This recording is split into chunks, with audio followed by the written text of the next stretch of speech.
এই মুহূর্তের আরও একটি গুরুত্বপূর্ণ খবরে চোখ রাখব পশ্চিম বর্ধমান আসানসোল থেকে।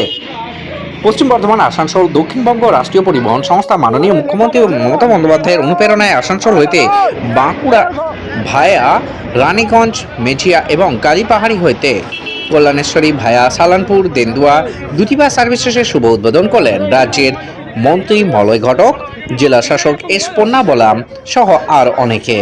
শুক্রবার এই দুটি বাসের শুভ উদ্বোধন আনুষ্ঠানিকভাবে করা হয়। বর্ধমান থেকে আপডেট পাঁশকুড়া নিউজের জন্য।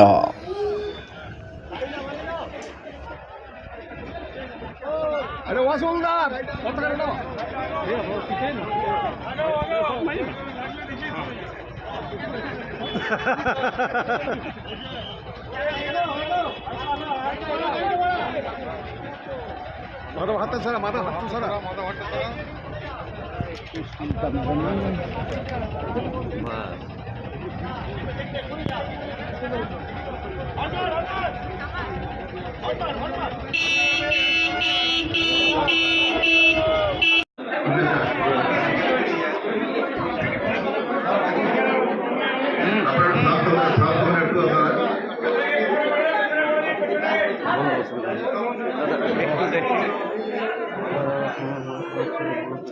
আমার সহকারী সাহেব আছেন, আমি বলতে ভুলে গেছি। আমি আমাদের পিছনে আমার সহকারী সভাপতি আছেন। যাই হোক, আজকে আমাদের এই দুটো বাসের সূচনা হবে। একটা যাবে আসানসোল থেকে বাঁকুড়া এবং একটা মাঝখান মালদা কল্যাণেশ্বরী।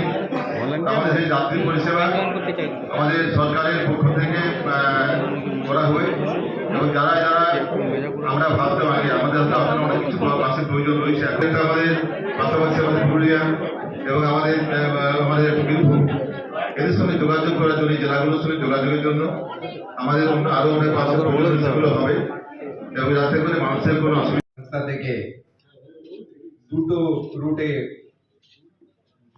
বাসগুলো উদ্বোধন হবে। এই শুভ অনুষ্ঠানে উদ্বোধক এবং উপস্থিত আছেন অনেকজন আমাদের পাবলিক বাসের উপরে নির্ভর থাকে।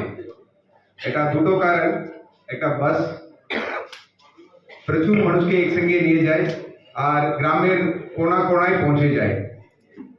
গ্রামের মানুষকে যে কোনা কোনাতে আছে ওরা সাগরে পৌঁছতে গেলে সহজ এবং সস্তা একটা উপায় বাস। এখন আজকে দিনেও যতই মোবাইল, ইন্টারনেট, গাড়ি, ভালো ভালো গাড়ি আসলেও সবাই ওরা ব্যবহার করতে পারবে না, অতটা সুযোগ নেই। সো বাসগুলোর উপরে প্রচুর মানুষ নির্ভর করে থাকে। আমি ধন্যবাদ জানাচ্ছি এসবিএসটিসি কে এবং চেয়ারম্যানকে। ये আমাদের বাঁকুড়া টু আসানসোল রুট একদম ডিমান্ডিং রুট।